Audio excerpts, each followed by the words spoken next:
At Balchem Animal Nutrition and Health, we strive every day to deliver results you can see in your animal's productivity and your bottom line. From a smooth transition into the milking string for your fresh cows, to a happy welcome home from your furry friend. From a strong start in your poultry flock, to consistent weight gains for your finishing hogs. We expect to earn your business and your trust with our people, our products, and our science. Our people have an intense passion for your animals and your success.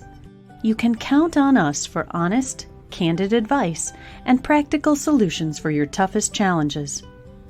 As the global leader in choline production, chelation, and encapsulation technology, we take our obligation to you and to the environment seriously. Our products are backed by the most extensive and thorough research portfolio, while our business is committed to advancing environmental sustainability and animal welfare. In the end, it all comes down to results. Balchem delivers real results you can count on, results that exceed your expectations, and results that bring true value to your bottom line. Leading the charge to meet the nutritional needs of ruminants, monogastrics, and companion animals, Balchem offers a growing portfolio of nutritional products and a dedication to innovation and industry sustainability. Balchem is here to solve today and shape tomorrow.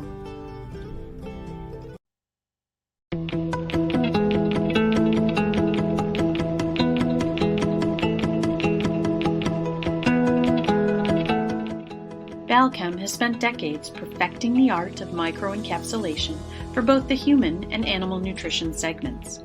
Add in food processing and nutrition expertise, and we have the complete package you need to overcome the formulation or production challenges that hinder innovation.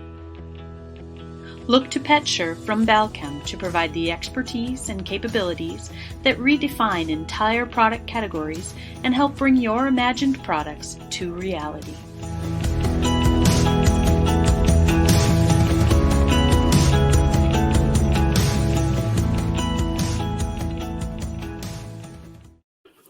Hello, everyone, and welcome to the Real Science Lecture Series.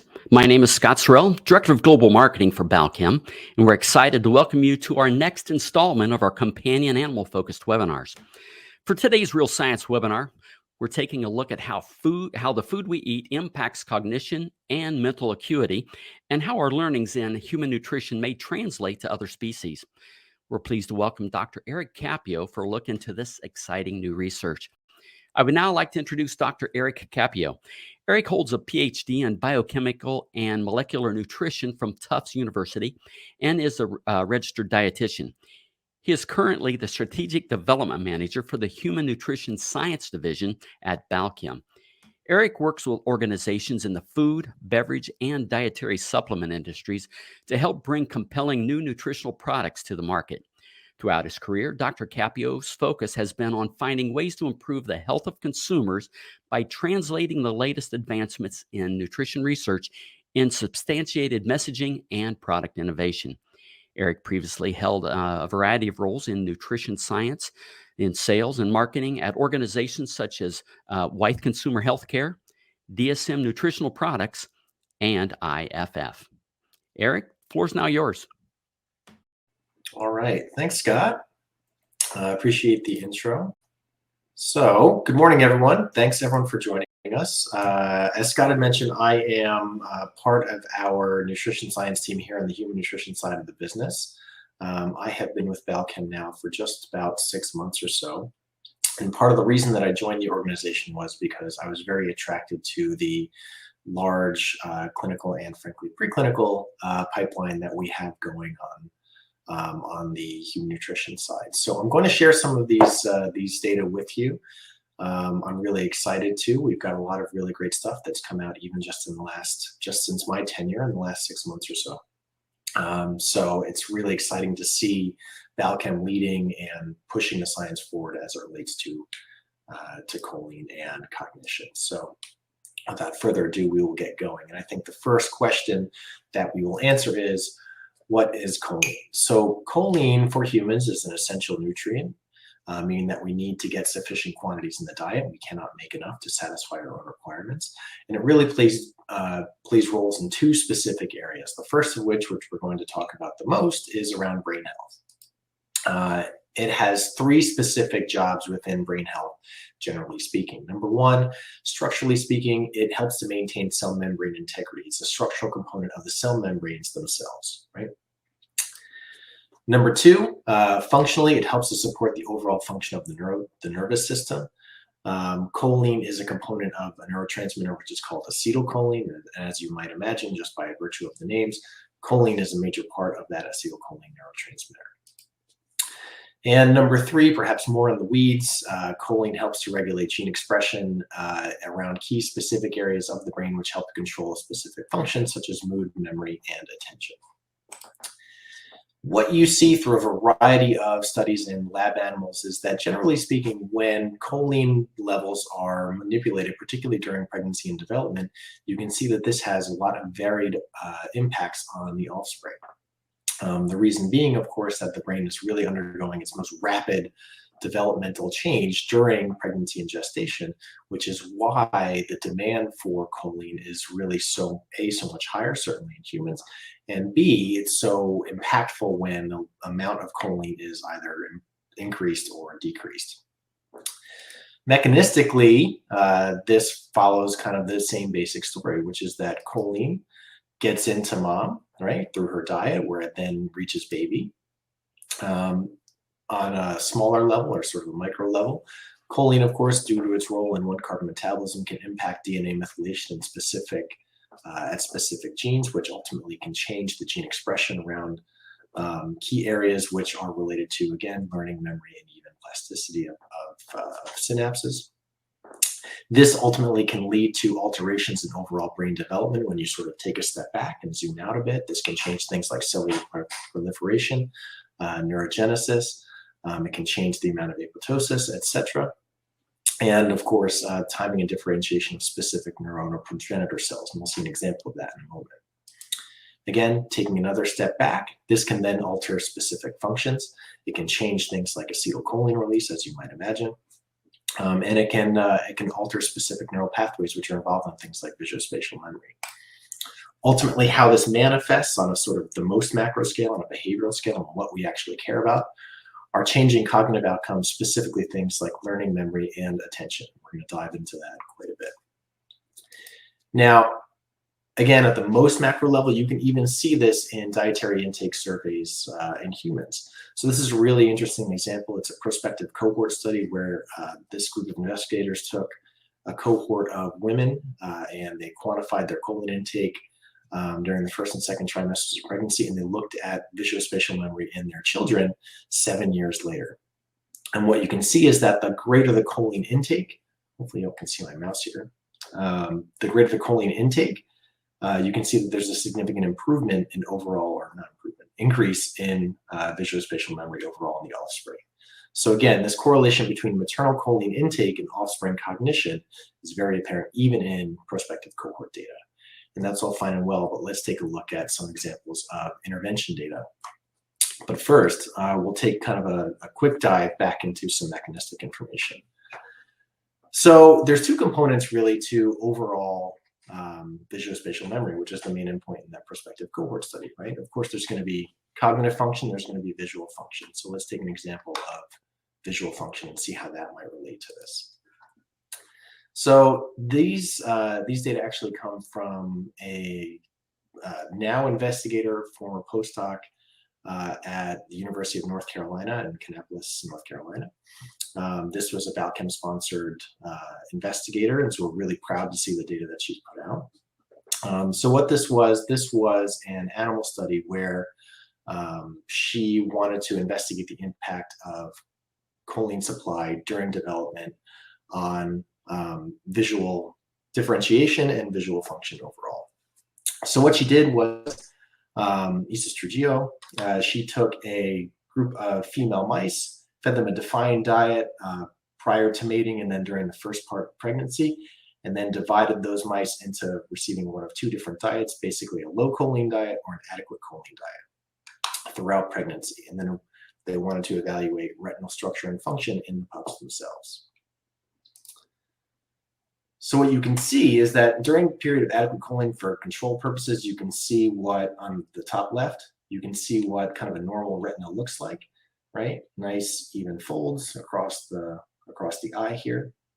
Now compare that, I mean, even without a background in histology or visual visual experience here, you can see that there's a significant difference between the control eye here, fed adequate choline, and the low choline eyes, right? You can see a significant amount of retinal folding, right, overall, and then you can see what's called hypocellularity, basically a lower amount of cells making up that actual retina. On the bottom here, it's actually a little bit more apparent, I think. You can really see that fold. So automatically you can tell that there's a significant change that's happened. The withholding of choline during development has altered the development of the eye overall. Now, why might that be? Let's take another step back. So if you evaluate how the retina actually forms during development, basically it's sort of something of a two-step process. You have what are called retinal progenitor cells, and these divide into a series of differentiated cells, each with different jobs supporting the overall visual function. And these then organize into a specific fashion, which makes up basically the retina of the eye. Now, when you look at, there we go. When you look at this from a histology perspective, you can see that the amount of these specific differentiated cells actually decreases in the presence of inadequate choline, right? You can see here, these are the RGC and amacrine cells. You can see the dying for specific markers shows that there's a significant decrease in the overall amount of these RGC cells. You can also see the same impact on the horizontal cells and the choline photoreceptors between the left and the right side. Right being inadequate choline, and you can see that quantified in the graphs here. So effectively what you can tell from this is that retinal progenitor cell differentiation is significantly decreased when dietary choline is limited. Now, how might that impact overall visual function? So what the investigators decided to measure here was what's called the optokinetic response, which is basically the ability of the eye to track moving objects while the head remains stationary. And imagine as you're driving in a car and you're following, say, I don't know, a tree or a telephone pole that's sort of zipping past, and that movement of the eye as it tracks this object moving while you remain stationary, or at least your head remains stationary. And so overall, what they found was that optokinetic motor tracking actually stayed similar between the adequate choline and the low choline pups on an overall basis. However, when they dug a little bit deeper, you can see that there was actually a significant difference between one eye and the other. They basically had a dominant and a non-dominant eye. And so the reason that overall difference wasn't necessarily apparent was because one eye could actually make up for the lack of function in the other eye. But nevertheless, there was a significant difference in function, typically between an inadequate eye and or dominant eye and a non-dominant eye. So ultimately what they could conclude was that choline does actually support not only the development of eye structure, but also the development of eye function. Now let's take another look on a human scale, again on a more macro scale, of how this might be impacted overall. So this is a really neat study that had come out in humans. This is from a few years ago. This was done up at Cornell University. And what this group did here was they wanted to examine the effect of maternal choline supplementation during pregnancy on offspring cognition. So they took a group of pregnant women about to enter their third trimester, and they divided them into one of two different groups, basically differentiated by the amount of choline they were consuming in their diet. Group one was the lower choline diet. This was 480 milligrams a day. This was just above the DRI, the current DRI for pregnant women. Our current DRI for pregnant women is about 450 milligrams per day. So for all intents and purposes, this was practically the DRI, basically consuming 100% of their requirement. Or option B, basically roughly twice that, so 930 milligrams a day of choline. In both cases, this came from a combination of a controlled diet, where they were given regular meals containing 380 milligrams of choline, in addition to a supplemental beverage containing our provided choline material. So in the low choline group, this was 100 milligrams of choline to get them up to that 480 milligrams a day, or this was 550 milligrams of additional supplemental choline. They followed these controlled diets plus supplements throughout the third trimester, which was roughly about 12 weeks, depending on when baby wanted to arrive. And then at which point, once baby did arrive, all supplementation and intervention effectively stopped, right? Moms were able to go back to whatever diet they preferred. No additional changes or interventions were done on behalf of the investigators. And so now, as baby aged, they wanted to measure overall cognitive development in the children. So they measured visual attention regularly from age 4 months to 13 months. So the question becomes, how do you actually measure cognition in infants? So what the investigators used was a test called a visually guided reactive saccade. And what that means is the kids were placed in front of a computer monitor, likely similar to the one that you're sitting at now. And there was a camera above it, just like there's a camera above mine. And that camera was focused on the eyes of the children as they looked into this computer screen. And so what would happen is that an image would flash up on screen in a semi-regular interval and then flash away. And what would happen is the camera would actually track the movement of the children's eyes to that image on the screen. And so they were looking effectively for the reaction time of these kids to adjust their eyes to focus on the image that had popped up on screen. So this is a measure of what's called information processing speed, as the name would imply. And it's effectively the speed in which it takes for the child to register that something had happened and then to adjust their behavior based on that.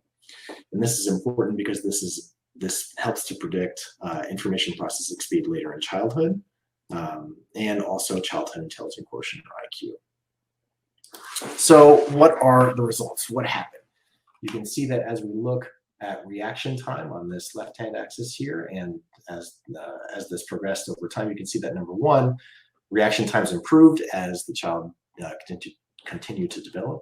But also when you look between the two different groups, you can see that the reaction time among the choline supplemented group, or the higher choline consuming group, is actually significantly lower in the choline supplemented group compared to the lower choline intake group. So in other words, infants born to high choline consuming mothers had a significantly faster reaction time compared to infants consuming lower choline. So effectively what the researchers concluded was that choline supplementation among women during the third trimester of pregnancy improved information processing speed in their children. But taking another dive into the data, what was interesting also is that, now of course baby comes when he or she wants to arrive. We don't necessarily have a ton of control over that. So this gave something of a natural experiment of sorts to the investigators, where they could actually look to see if babies were born earlier or later, ergo exposed to more or less choline, would that have an impact on overall reaction times? And in fact, what you do see is that the number of days of prenatal exposure to choline was actually associated with a faster reaction time, even among the mothers born to lower choline consuming mothers. So the presence of choline, either by duration or by amount, actually was associated with a higher or a greater reaction time compared to inadequate choline or inadequate or lower amounts of time exposed to said choline. Okay. So an interesting quote that I wanted to share, I thought was worthwhile from the investigators, was that even modest increases in typical maternal choline intake during pregnancy would be beneficial for information processing speed in the infants, with possible long-term benefits for offspring cognition throughout life. So really interesting. And I think that that last point here is what brings us to the next study, because you're probably thinking at this stage, well, this is all fine and well, but this is really only cognition through the first 13 months of life, right? Does this actually continue to translate and track throughout life? That brings us to the next study, which was a 7-year follow-up of these same children. So these data were actually just released, I think it was just after Thanksgiving of last year, so November of 2022 or December. Excuse me, I take that back. And this is a follow-up of that same study. Again, same exact cohort. Again, as a reminder, moms were separated into two groups. We had a low or high choline consuming group during the third trimester of pregnancy. Again, once baby arrived, no additional supplementation or intervention occurred. And here they simply followed up with the kids once they reached their 7th birthday. And now instead of looking at information processing speed. And what they wanted to evaluate was overall sustained attention, or their ability to just simply concentrate and focus on a particular given task, right? Again, this was born out of predictions from the animal literature that I had shared at the very beginning. So what does that look like in 7-year-old kids? So this was, as the name would imply, it is a sustained attention task test. And the way this works, effectively, you can think of this as basically the world's most boring video game. These kids sat in front of a computer. There was something of a waiting period where nothing happened, so they didn't just sort of mindlessly jam on the keyboard or sort of fidget about, right? Then basically a signal, a visual signal pops up on screen for a short, medium, or long amount of time, relatively speaking, 17, 29, or 50 milliseconds. You could think of this as sort of an easy, medium, or hard, right? Signal goes away, screen goes blank. Then you have an auditory response cue, basically a beep. And then a short response window. The kids can enter, did you hear a sound? Yes or no. Did you see a flash? Yes or no. And then you get a little bit of feedback. Yes or no, you got that right?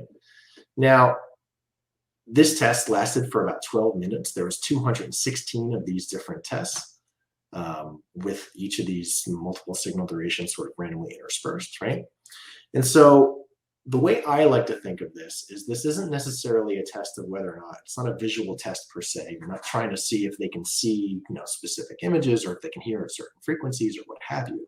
What you're really testing is the ability to maintain your attention on this incredibly boring, monotonous task for 12 full minutes. And remember, while 12 minutes may not sound a lot, these are 7-year-old kids, right? So this is not exactly a riveting task. You're trying to make sure that they can stay on task for 12 full minutes without, being distracted by what have you, right? That's a difficult task for a 7-year-old. That's a difficult task for me.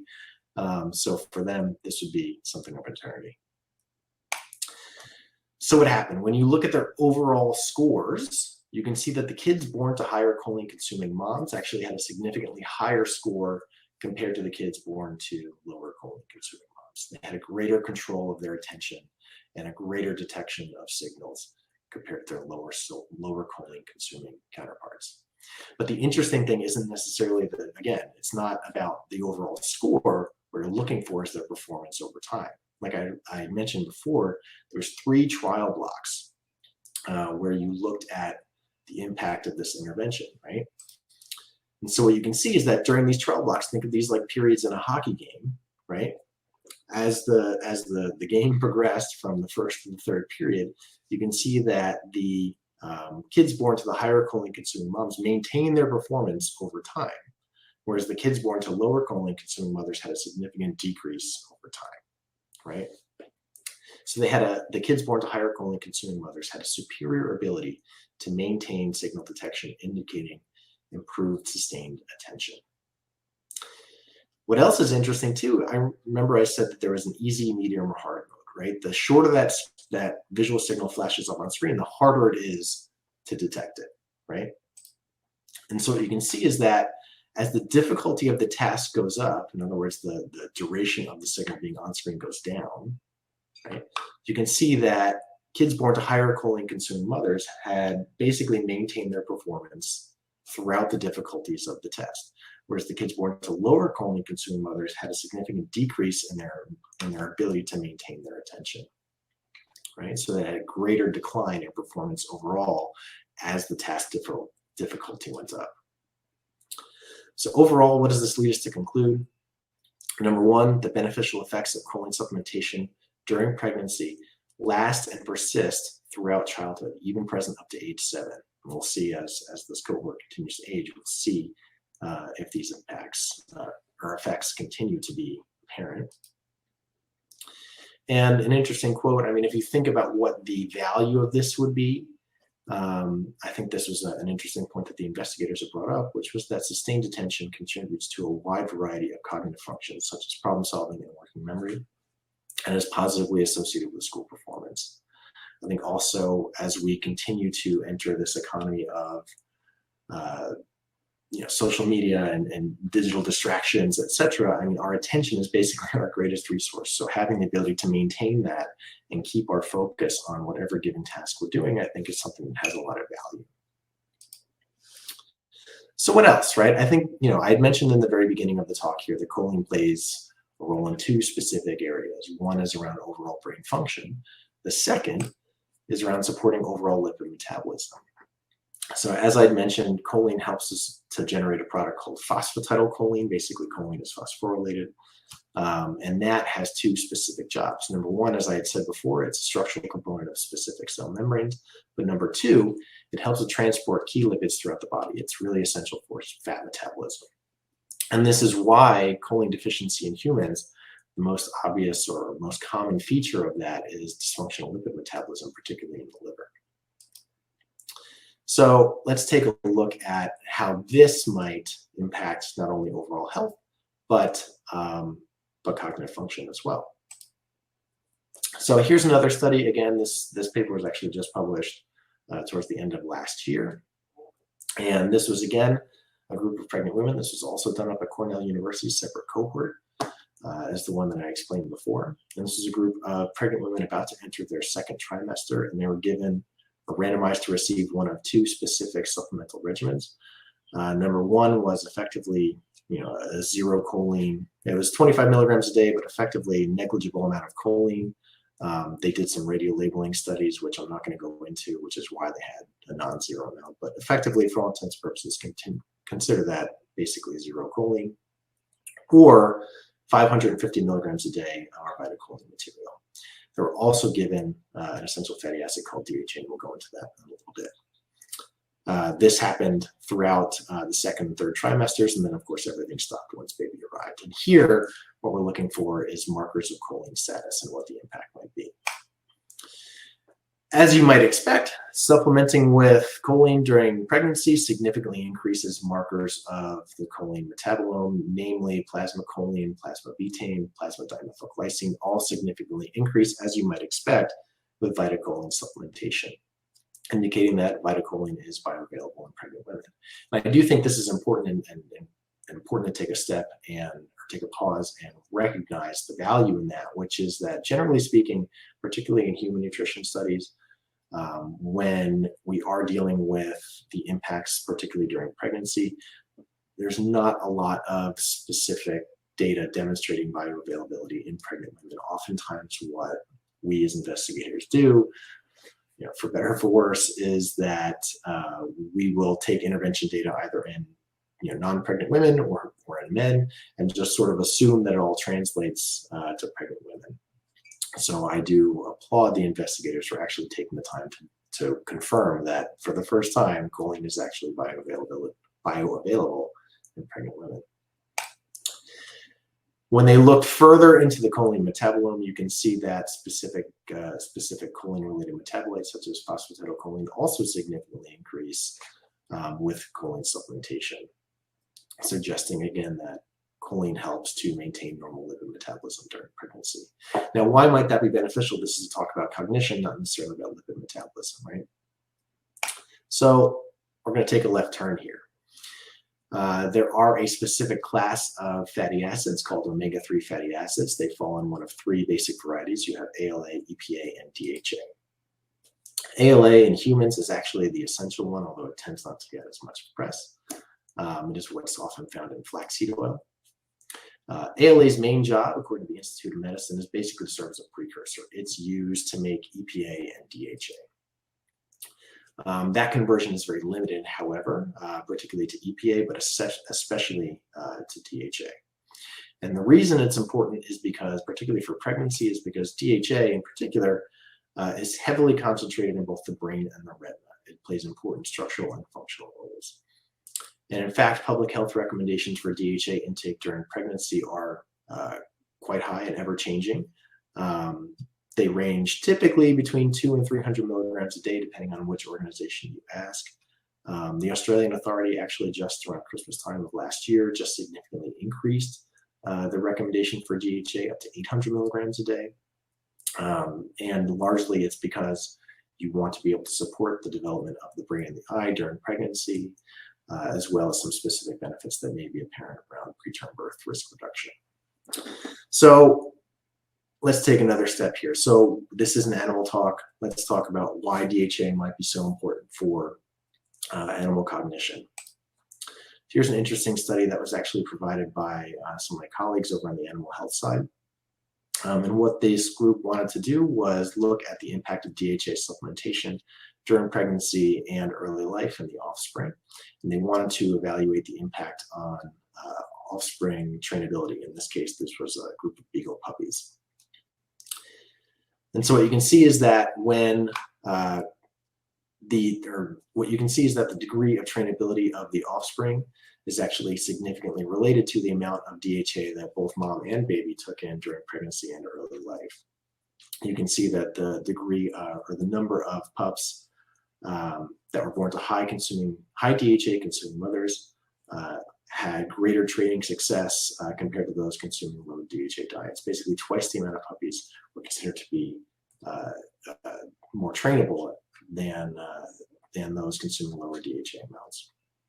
So maternal DHA improved overall neurological function and trainability in the dog. So why might that be? I mean, I thought this is a talk about choline. Well, choline and DHA do have something of an interaction. I mean, as we said, choline's job is to help support overall lipid metabolism. It does that by being a derivative of or a precursor for phosphatidylcholine. So phosphatidylcholine is derived in one of two basic pathways. You have what's called a CDP-derived pathway, and then you have a PEMT-derived pathway. For this purpose, doesn't necessarily matter so much. And the important thing is that phosphatidylcholine binds to that specific fatty acid, in this case DHA. It enters a VLDL molecule, where it then enters circulation and travels to wherever it needs to go, and DHA's case, likely the brain or the eye.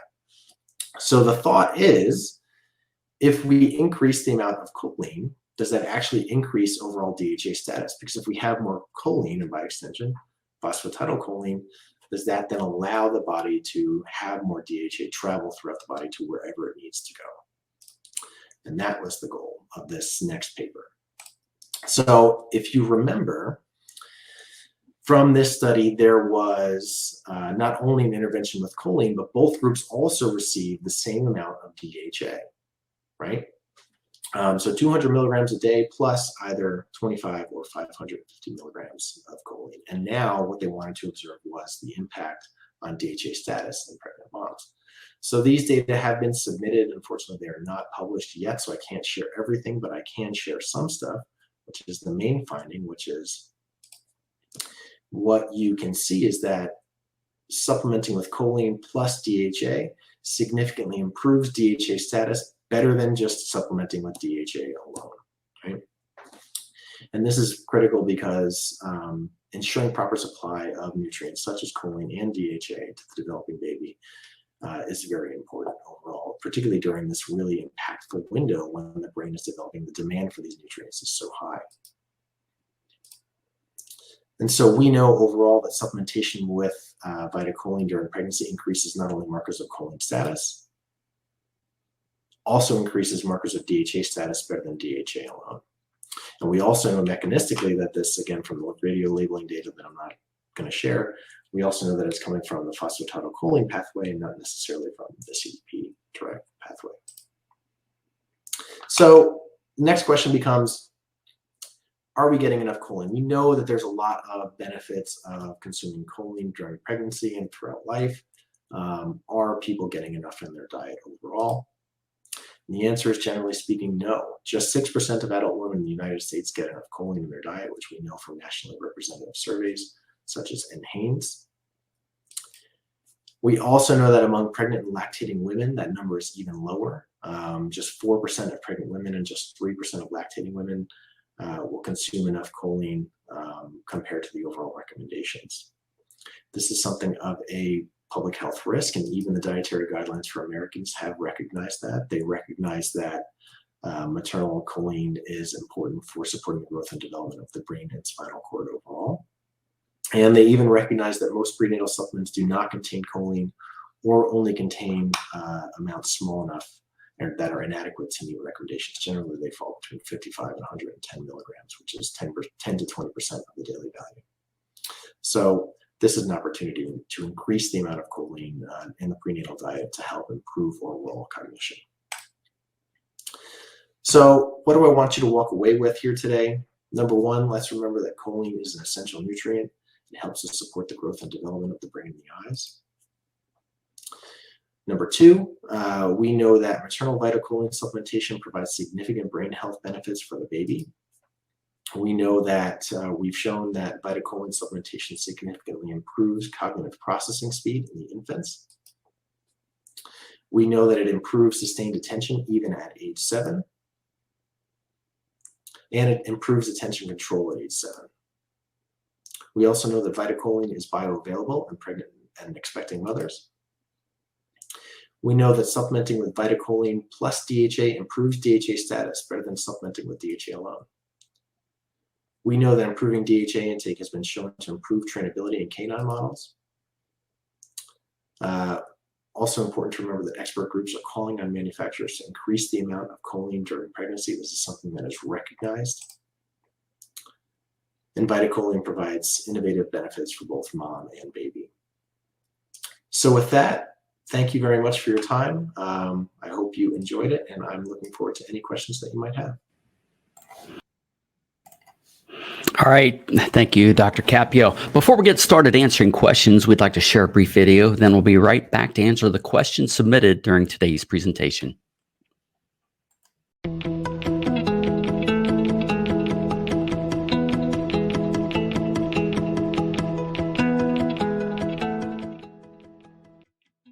Trim meat and plant-based proteins can be processed to look and work more like whole muscle cuts. Here we will show you how the PetSure structuring and forming technologies work. In this example, we have taken chunked trim meat and restructured it into this finished whole muscle-like chub. As you can see, it resembles a whole muscle cut that with PetSure's restructuring and forming technology can be further processed like any other whole muscle cut. This is a cost-effective way to transform trim meat into high-value, nutritious, solid meat products while improving production efficiency. This is just one in a series of videos highlighting product usage examples and new ideas. Visit the PetSure webpage to see more ways to turn your imagination into reality.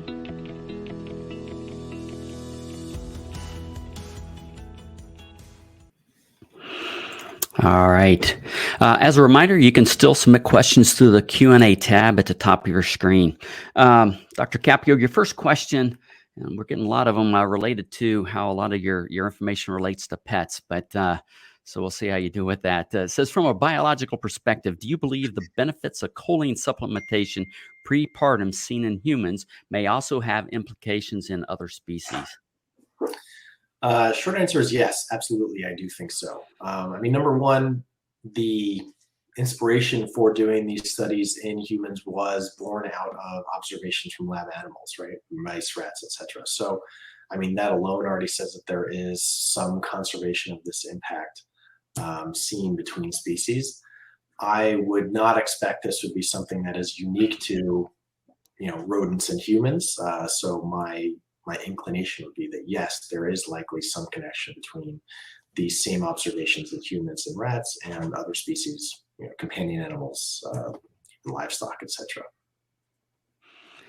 Okay, the next question is a little bit similar to that. How might improving sustained attention translate to improved behavior in companion animals? If I had to predict how that would apply, my guess would be around things like trainability, right? I mean, when you think of how something like sustained attention might manifest even in humans, and the most obvious example is going to be the ability to learn a given task, right? If you can't focus on what you're doing, you're not going to be as effective in learning that task, right? So in school, for instance, I mean, that's likely why there are correlations between maternal choline intake and academic performance. I would expect that the companion animal version of that, although they don't necessarily go to school and get grades in the same way, I would think that things like trainability might be a simple observation that might have a correlation between choline intake during pregnancy. And I would only say that might often or might also be supported by the observations of DHA intake. Again, I mean, seeing that connection between choline status and DHA status, I think only lends credence to that, of course, pending the results of specific trials. All right, thank you. Next question comes in from Renee. She's asking, is there a benefit to cognition in supplementing with choline later in life? So I am aware that, Eric, there has been some on the aging mind in humans. Anything relative to that for pets from a biological perspective? When you look at the human data for what the benefits are later in life, and I'll count later in life as basically after birth, I guess. So some of the specific benefits are, for example, looking at things like reaction time in video game performance or point and click type games, like trying to use your mouse to identify a specific target, that sort of a thing. I would expect that the translation of that, assuming that the benefit is still observed in dogs, would be things, or companion animals. It would be things, again, like looking at visual signals and translating that into some sort of behavior again. So things like trainability. I would expect that, the folks in our technical side and the animal health side can certainly address that better than I can, but that would be my prediction. I say that would translate. All right. I've got a question related to, is Balchem investing in additional choline research, both in humans and in companion animals? I can certainly speak to the human pipeline, and the answer to that would be yes. We do have a number of trials that are sort of in the hopper at various stages, from conception to execution.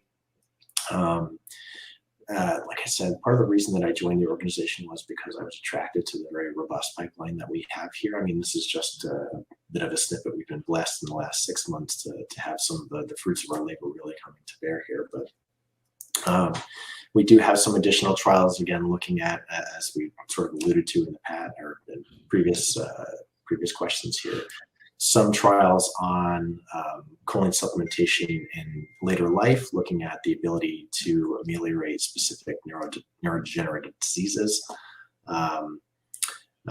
We've got a lot of other things kind of hopping here. So again, also looking more, investigating more on the benefits of choline. Again, during pregnancy, looking at how that might impact both other specific cognitive functions, such as neurological diseases such as Rett syndrome, which is kind of an autism-like condition. That's some data that we've got moving on in animal studies. And I think for the companion animal piece, I would defer to my colleagues over on the animal health side that can probably speak a little bit better to that. Okay. The next question is, it appears that the choline improved the ability for the children to focus on specific tasks. What impact is DHA having on animal cognition? Is it related also to the ability to focus? Yeah, admittedly, I'm less familiar with those data, but I mean, some of the stuff that I have seen is, again, similar to that, just like the trainability data that I shared earlier. I mean, improving the amount of DHA during pregnancy and early life was resulted in significant improvement in the number of puppies that were able to be trainable in this maze test. So yes, there are some data like that, and some more nuts and boltsy type things. I mean, around improving overall DHA status and essential fatty acid status, which is of course essential for the development of the brain. So yeah, that would be my basic reaction. Okay. Next question comes in from William for the 7-year-old study. How was confounding factors corrected for attention response? So one thing that they did to correct for to make sure that it was an actual cholinergic response was, if you remember, that they had the auditory response as well, in addition to the visual stimuli. And that wasn't just kind of a quirk of the test. I mean, the reason was to try and ensure that this was an actual cholinergic response. The visual signal is going to be the more choline-dependent, cholinergic neuron response versus the auditory response. So the fact that there was no major interference observed on the auditory signals only, the beeps, indicates that this was a specific cholinergic response. right? And where the real differences were observed was on the visual signals between the two different groups. All right. Next question. This is a human question. We note an opportunity for increased need for choline supplementation in pregnant women. How can Balchem focus the message for developing countries? Or maybe what implications does it have for developing countries? The amount of choline intake, looking globally outside the United States, when you look at the amount of choline that people actually consume in their diet, that is a really big gap in the literature overall. There's actually a really nice paper just published at the end of last year from a group in the UK where they looked at choline intake across different countries around the globe. And I think, I'm going to guesstimate, they only had data from like 10 different countries, which is not a lot, right? Especially when you compare that to something like vitamin D, for example, where you generally have data pretty much everywhere, or iron, certainly. So that's a big gap, and really most of the data comes from developed nations, the United States, Australia, Europe, China. There wasn't a ton of data. So my prediction would be, given that the best source of choline is generally meat and eggs, beef liver, things like that, those are not foods that are consumed in high quantities in Latin America or in Asia or in India, for example. So my prediction would be that choline intake would be similarly low. I would expect that, or I would assume that having greater access to either foods or supplements that contain choline would be beneficial, not only from an improvement status, but I think there's just a certain amount of maintenance that, we all have requirements for these nutrients, and not having that is harmful, right? I mean, we have basically a capacity or the potential to which we can grow, and having the provision of materials, and nutrients is essential for that. So, yeah, that is a big gap, though, is the amount of having a quantification of choline intake across countries is a big gap in literature overall. All right. Thank you for that, Eric. Next question. How could the eye benefits seen in human studies translate to companion animals, specifically dogs? Again, you got to think of that in two ways, right? And it kind of goes back to what I was saying before. We have a potential to which we can grow, and we need to make sure that we have the raw materials to do that during pregnancy and development, right? It's just like building a house, right? If you don't have enough lumber and bricks, I suppose, to build your house, there's going to be areas where it's not built to specification, right? Your body effectively works in the same way. If you don't have the raw materials available during this time of construction, right, during development, you're not going to be able to grow to your proper spec, I suppose, if you want to think of it this way. So I would expect that by withholding or consuming inadequate amounts of choline during pregnancy, one of the ways that's going to manifest is this inadequate development of the eye, to whatever extent, depends on the amount of depletion, certainly, but I don't expect that observation that we've seen in these lab animals is something that is unique to those mice. In fact, there's actually similar observations in piglets as well. I didn't go into it, but again, this suggests that this is something of a broader kind of impact that you see across different mammalian species, and not something specific to that rodent model. All right. Thank you, Eric. That's going to do it for today. So thank you, and I want to thank everybody for attending today's webinar. If you have additional questions, please submit them to anh.marketing@balchem.com. The Real Science Lecture Series of webinars continues in May. On May 3rd, Dr. Mary Beth Hall from the USDA will share how to make the most out of manure observations when evaluating your dairy herd's metabolic health. Visit balchem.com/realscience to download resources from today's webinar and to see the full schedule or to register for future events. Balchem's podcast series continues to offer a deeper dive into our webinar topics. Log on to your favorite podcast platform or visit balchem.com/podcast. Subscribe to the Real Science Exchange and send us a screenshot along with your address, and we'll send you a really cool Real Science Exchange t-shirt. On behalf of Balchem and Dr. Ciappio, thank you for joining us today.